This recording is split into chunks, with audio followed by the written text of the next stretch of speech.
Hello friends, welcome to the Exams Made Simple. So we are back with the PIB and Indian Express for 21st and 22nd of August. और please आपको अगर ये videos अच्छे लग रहे हैं तो इनको लाइक ज़रूर कीजिए और इस चैनल को ज़रूर सब्सक्राइब करें and share it with your friends. And जो आपसे क्वेश्चंस इस दौरान पूछे जाते हैं, ट्राई आंसरिंग देम। वो आपके खुद के बेटरमेंट के लिए, उसमें हमारा नहीं, आपका खुद का फ़ायदा होना है। And keep giving your feedbacks. Okay, so let's start with it. और सबसे पहले देख लें कि आज हम क्या क्या डिस्कस करने वाले हैं।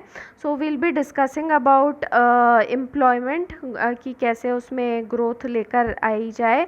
Then we'll be studying about TRIFED and जो अभी नेशनल स्पोर्ट्स गेम के अवार्ड मिले हैं, नेशनल स्पोर्ट्स अवार्ड, उसके बारे में देखेंगे। Also will be learning about a few schemes. So let's start. Okay, there are many things to learn today, तो देखते हैं। ओके, तो first of all, how India can boost employment in the next couple of years. हम employment को कैसे अपना boost कर सकते हैं कुछ सालों में।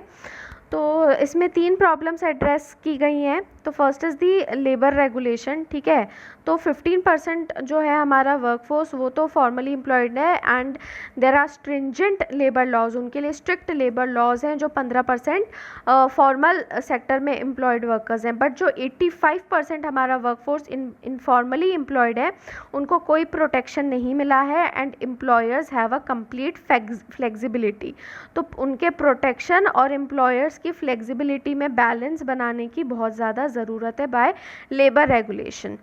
Now second problem is that, तो मतलब इसमें है ना, इस आर्टिकल में ये 3 इश्यूज भी डिस्कस किए हुए हैं और उसके प्रॉब्लम भी बनाए हैं। लाइक फर्स्ट इज की having proper laws for informal sector. Okay, so second is like living conditions for migrant labour in cities. तो ये एक बहुत बड़ी सिचुएशन है, खासकर अभी कोरोना में हमने देखा कि कैसे रिवर्स माइग्रेशन वगैरह भी हो रहा था।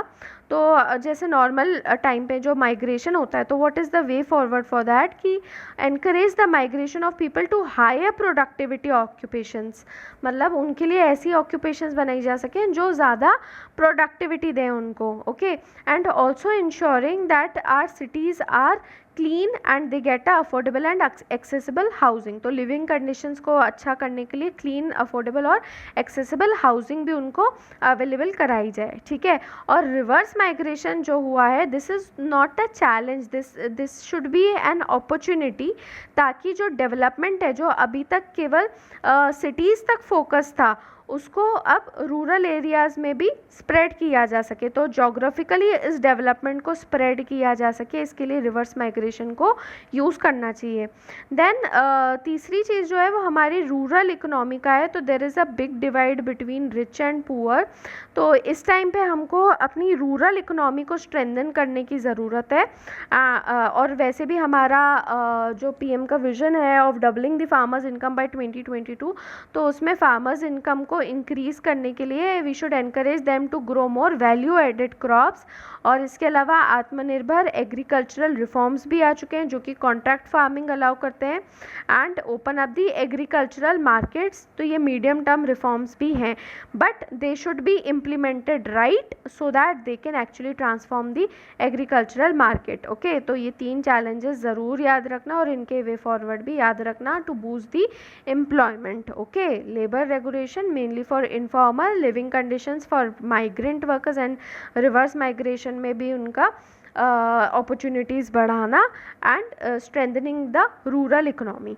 Second article was on wild fires. तो कैलिफोर्निया में अभी बहुत ज़्यादा वाइल्ड फायर्स हुए हैं एंड इनफैक्ट जो मतलब एरिया है 44,000 एकर्स है सपोज, और उसमें एक्चुअली में काफ़ी ज़्यादा mass value of people have been migrated. Okay, और मतलब ऐसे कोरोना के टाइम पे भी मतलब जो उनको शेल्टर्स वगैरह में रखा जा रहा है, that is quite risky. Okay, तो व्हाट आर द रीजंस। तो ये थोड़ा ज्योग्राफी और करंट बेस्ड ही है।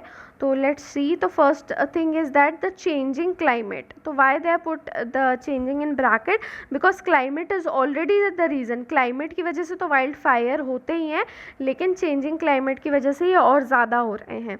तो एक्चुअली में जो कैलिफोर्निया है, it is located on the west coast of US. Okay, तो ये नॉर्दर्न अमेरिका है, तो इसकी वेस्ट कोस्ट पे है कैलिफोर्निया। ओके, तो this portion of the country, it gets most of its moisture in the fall and winter। ठीक है, यहाँ पे ज़्यादातर बारिश जो होती है वो ऑटम सीज़न और विंटर के टाइम पे होती है। तो जो समर्स के टाइम की वेजिटेशन होती है, इट ड्राइज आउट, क्योंकि उस टाइम पे रेनफॉल नहीं होती है, वार्म टेम्परेचर होता है। तो वेजिटेशन जो होती है, it serves as the kindling for fires. Okay, और लेकिन अब चेंजिंग क्लाइमेट की वजह से क्या है, ग्लोबल वार्मिंग हो रही है, और उसकी वजह से टेम्परेचर जो है वो 2 to 3 डिग्रीज जो है फ़ारेनहीट, वो और ज़्यादा वार्मर हो गए हैं, और ज़्यादा गर्मी बढ़ गई है, जिसकी वजह से और ज़्यादा वो सूख रहे हैं और वाइल्ड फायर्स के इंस्टेंसेस ज़्यादा हो रहे हैं।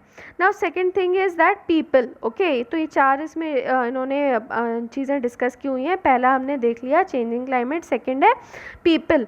तो वैसे कई बार ट्रिगर जो होता है वो नेचर होता है, जैसे लाइटनिंग स्ट्राइक वगैरह होने से, लेकिन कई बार ह्यूमंस भी जो हैं वो रिस्पॉन्सिबल होते हैं of starting a fire eight in a particular forest. ठीक है, और इसमें वो दूसरी तरीके से भी कैसे कंट्रीब्यूट करते हैं, by their choices of where to live.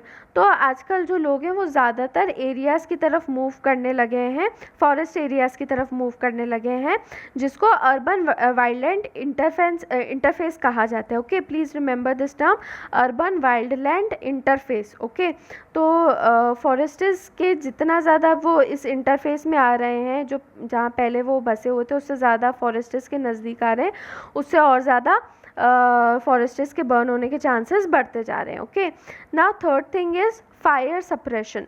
तो यूएस की हिस्ट्री रही है that they have suppressed wild fires. तो पिछले 100 सालों में अब इनका कहना है कि जो वाइल्ड फायर्स को सप्रेस किया गया था, उसमें कई ट्रीज़ जो थे वो एक्चुअली में बर्न हो जाते, लेकिन वो नहीं हुए हैं burn, and they have accumulated in lot of areas.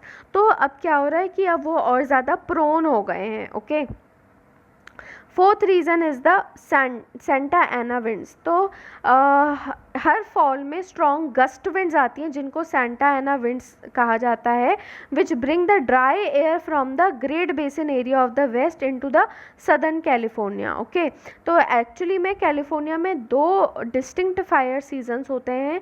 एक तो जून टू सितंबर चलता है, और इसमें वार्मर और ड्रायर वेदर होता है, और ये ज़्यादा इनलैंड और हायर एलिवेशन फॉरेस्ट्स में होता है। ओके, और जो सेकेंड सीज़न होता है वो अक्टूबर टू अप्रैल चलता है, और ये सेंटा एना विंड्स ड्राइव करती हैं इसको, और ये बहुत तेज़ी से स्प्रेड होता है, और ख़ासकर अर्बन एरियाज़ की तरफ बर्न ज़्यादा होता है। Okay, and these fires are responsible for 80% of the economic losses. ठीक है, तो 1990 से लेकर अभी तक 2020 तक 20 सालों में 80% फायर्स जो हैं वो इसी सीज़न सेंटा एना विंड्स की वजह से हुए हैं। तो अभी ये वाला सीज़न भी आने वाला है, तो और ज़्यादा फायर्स होने के चांसेस बढ़ने वाले हैं। Okay, so that was about Californian wild Fyers.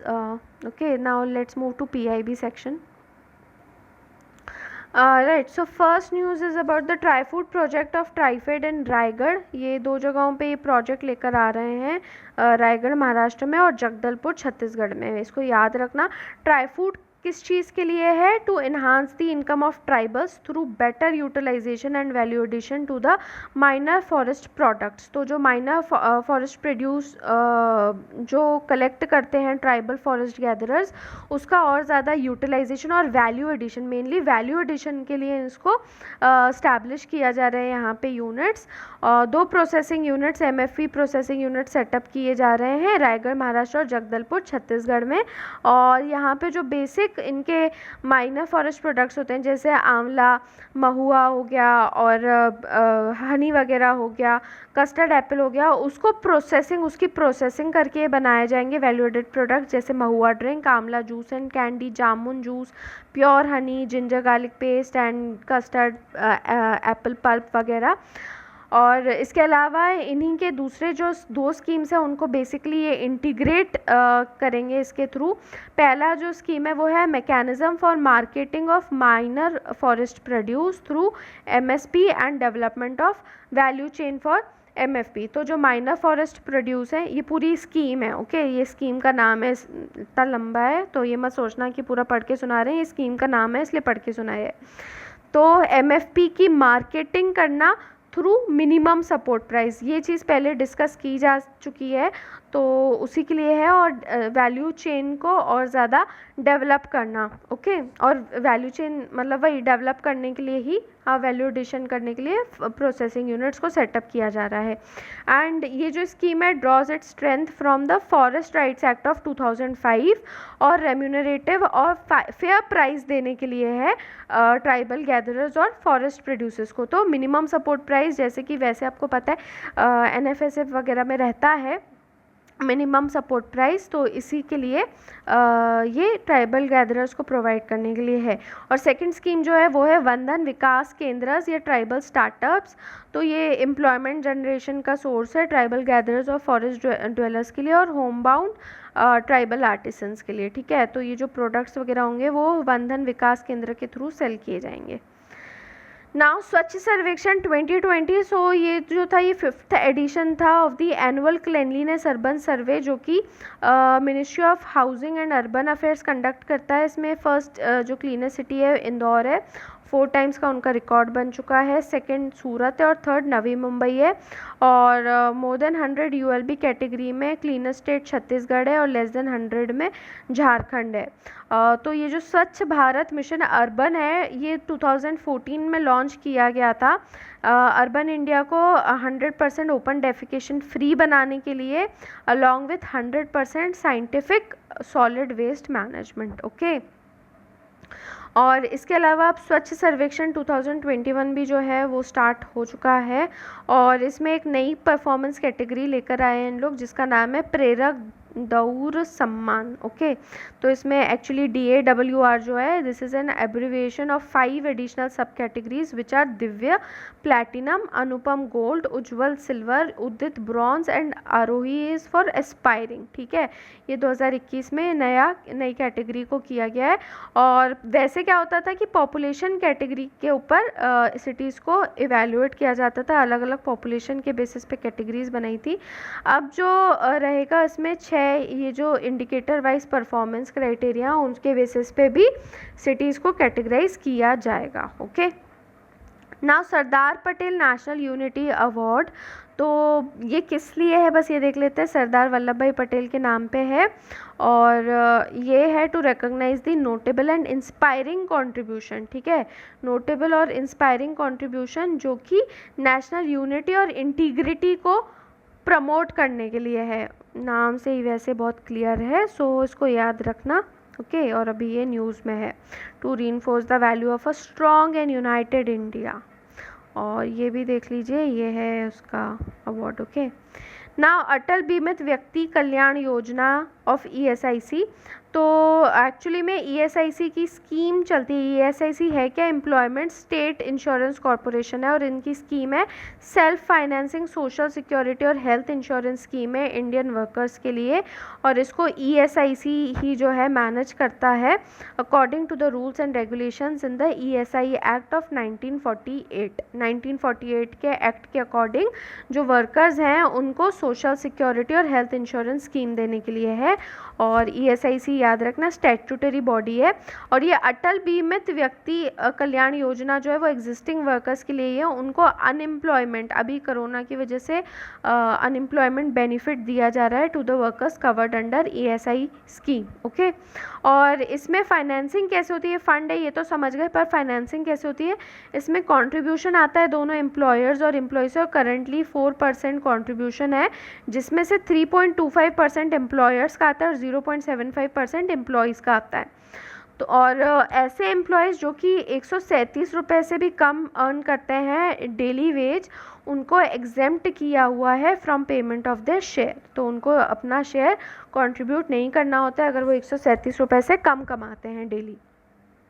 और ये किसके लिए एप्लीकेबल है? ये सारे फैक्ट्रीज, कंस्ट्रक्शन साइट्स और दूसरे इस्टेब्लिशमेंट्स जैसे रोड ट्रांसपोर्ट, होटल्स, रेस्टोरेंट्स और सिनेमाज, न्यूज़पेपर शॉप्स और एजुकेशनल मेडिकल इंस्टीट्यूशंस जहाँ पे भी 10 से ज़्यादा लोग एम्प्लॉयड हैं उनके लिए है। और ऐसे एम्प्लॉयज़ के लिए हैं जिनके वेजेस अप टू 15,000 यानी मैक्सिमम 15,000 तक की आप वेज अर्न कर रहे हो, तो उनको इसके अंदर कवर किया गया है सोशल सिक्योरिटी कवर के अंदर। Okay, now national highway authority of India जो है उसने हरित पथ को लॉन्च किया है, जो कि एक मोबाइल ऐप है to monitor the plantation along national highways. ठीक है, तो अभी उनका सिल्वर जुबली ईयर था और उसको मार्क करने के लिए they planted 25 lakh plants in 25 days. 25 दिन में 25 लाख प्लांट्स को प्लांट किया है। ओके, और अब उनको मॉनिटर करने के लिए हरित पथ जो है वो एक मोबाइल एप्लीकेशन डेवलप की है और उनकी ग्रोथ और हेल्थ को ट्रैक किया जाएगा, फ़ोटोग्राफ्स लिए जाएंगे और उसका जो भी पूरा डेटा होगा वो हर 3 महीने में अपलोड किया जाएगा। NHAI का ही artificial intelligence powered big data analytics platform है जिसका नाम है डेटा लेक। ठीक है, तो डेटा लेक भी याद रखना NHAI का है। Okay, now oral nano medicine में ब्रिंग रिलीफ फॉर काला Azhar and other neglected diseases. काला अजहर या जिसको ब्लैक फीवर भी कहते हैं उसका साइंटिफिकली नाम है विसरल लीशमैनियासिस। ओके, और काला अजहर क्यों बोलते हैं या ब्लैक फीवर क्यों बोलते हैं, क्योंकि एक्चुअली इसमें जो जिसको होता है उसकी जो स्किन है वो डार्किन हो जाती है। ओके, और इसमें जो 95% केसेस हैं they are from Bangladesh, Brazil, India, China, Ethiopia, Kenya, Nepal, Sudan, South Sudan और सोमालिया से। तो अब एक ऑटोनॉमस इंस्टीट्यूट है डिपार्टमेंट ऑफ साइंस टेक के under, institute of nano science and technology based in Mohali, उन्होंने ये ओरल नैनो मेडिसिन डेवलप की है। और VL के बारे में जो विसरल लिशमैनियासिस है उसके बारे में देख लें तो ये सैंड फ्लाई बाइट से स्प्रेड होता है और ये इंटरनल ऑर्गन्स खासकर स्प्लीन, इसकी वजह से इसे विसरल कहा जाता है, स्प्लीन में जाने की वजह से, लीवर और बोन मैरो को अफेक्ट करता है और अगर सही टाइम पे मेडिकेशन नहीं किया गया तो इट कैन बी फेटल, तो डेथ भी हो सकती है। ना national sports awards 2020 have been announced, तो इसमें कई सारी कैटेगरीज हैं उनके बारे में पहले देख लेते हैं। सबसे पहले है राजीव गांधी खेल रत्न अवार्ड। ये स्पेक्टिकुलर और मोस्ट आउटस्टैंडिंग परफॉर्मेंस के लिए दिया जाता है स्पोर्ट्स में, ऐसे स्पोर्ट्स पर्सन को जिसके पिछले 4 साल में ऐसा परफॉर्मेंस रहा है over a period of 4 years। Okay, और अर्जुन अवार्ड दिया जाता है for consistent outstanding performance for 4 years। Dronacharya award जो है वो कोचेस को दिया जाता है for producing medal winners eight prestigious international sports event. जब प्रेस्टिजियस उसमें स्पोर्ट्स इवेंट में मेडल्स मिलते हैं तो उसमें द्रोणाचार्य अवार्ड कोच को दिया जाता है। और ध्यानचंद अवार्ड जो है वो लाइफ टाइम कंट्रीब्यूशन के लिए दिया जाता है फॉर स्पोर्ट्स डेवलपमेंट। और राष्ट्रीय खेल प्रोत्साहन पुरस्कार जो है वो कॉरपोरेट एंटिटीज़ को दिया जाता है प्राइवेट और पब्लिक सेक्टर में, और इंडिविजुअल्स को जिन्होंने काफ़ी इम्पॉर्टेंट रोल प्ले किया है। मौलाना अबुल कलाम आज़ाद ट्रॉफी जो है वो टॉप परफॉर्मिंग यूनिवर्सिटी को दी जाती है इंटर यूनिवर्सिटी टूर्नामेंट्स में। और Tenzing Norgay national adventure award जो है it is to recognize the spirit of adventure among the people of the country. Okay, तो यहाँ पे मेंशन्ड हैं कुछ अवार्ड्स, कुछ जो लिस्ट लंबी थी वो आप बाद में देख सकते हो, PIB पे अवेलेबल है। ओके, तो Rajiv Gandhi Khel Ratna award has been awarded to 5 people, Shri Rohit Sharma for cricket, Mariyappan T for para athletics, Manika Batra for table tennis, Vinesh for wrestling and Rani for hockey. और द्रोणाचार्य अवार्ड भी जो है वो 8 लोगों को दिया गया है। Please you can read the names over here, I am not going to pronounce it. और मौलाना अबुल कलाम आज़ाद ट्रॉफी जो है वो पंजाब यूनिवर्सिटी चंडीगढ़ को दी गई है। सो that was all from Indian express and PIB। I hope आपको अच्छा लगा होगा। So keep loving us and keep giving your feedbacks and have a nice day friends.